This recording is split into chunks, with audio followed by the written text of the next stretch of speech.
आज सकाळी मी वजन केलं 67.9 किलो. पण ही गोष्ट काही फक्त वेट लॉसची नाही बरं का. तर ही गोष्ट आहे मी स्वतःसाठी थोडंसं हा प्रवास का बरं सुरू केला. हाय प्रिय सखी, कशी आहेस तू? आज हॅबिट 2चा आपला आठवडा पूर्ण झाला बरं का.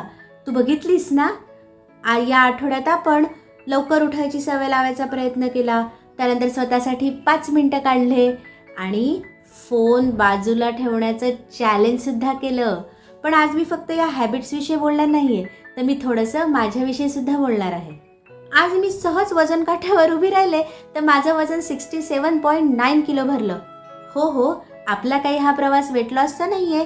पण अगं सखी, काही महिन्यांपूर्वी ना माझं वजन हे 69 किलो होतं. मलाही बघून आश्चर्यच वाटलं.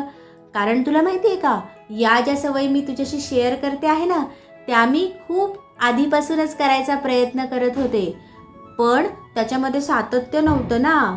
पण मी हळूहळू अडचणी आल्या तरीसुद्धा ते करतच राहिले आणि हा बदल मला दिसायला लागला आणि मला विश्वास निर्माण झाला की हो, चांगल्या सवयी जर आपण लावल्या तर आपण नक्कीच फिट होऊ शकतो.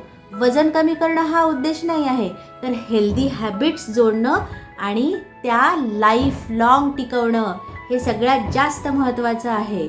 आणि तेच मला करायचं आहे आणि तेच मी तुझ्याशी शेअर करते आहे. जेव्हा मी सातत्याने या छोट्या छोट्या सवयी करायला सुरुवात केली ना, तेव्हा नक्कीच माझा विश्वास वाढला आणि हो, तर वजन काट्यापेक्षा माझे काही इंचेस लॉस झाले. मला कपडे सैल वाटायला लागले, छान वाटायला लागलं मला. मी एक गोष्ट कबूल करते की माझे असंच व्हायचं, सोमवारपासून करू, 1 तारखेपासून करू. पण काय नडायचं तर एकच गोष्ट, कन्सिस्टन्सी. हो, सातत्य नाही राहत न गं. मग आता मी ठरवलं की एकदम सगळं बदलायचं नाही, तर हळूहळू एक सवय बदलायची. आणि या विचारातूनच ही सिरीज निर्माण झाली, स्वतःसाठी थोडंसं. माझा उद्देश हा फक्त बारीक होणं नाहीये, तर निरोगी होणं हा आहे.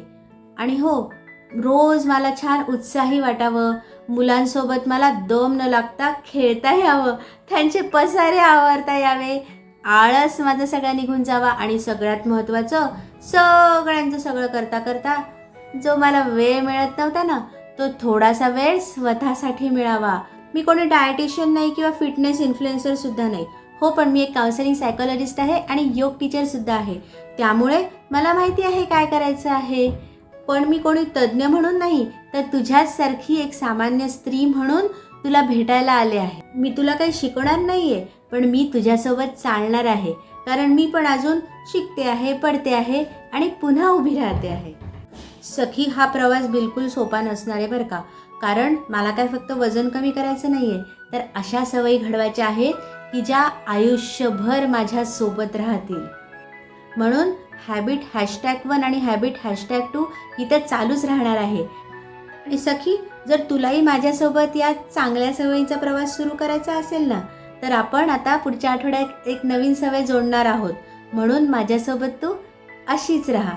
लक्षात ठेव, आयुष्य हे एका दिवसात बदलत नाही, तर shape your life 1 habit at a time. चल मग, पुन्हा भेटूया. काळजी घे. Bye bye.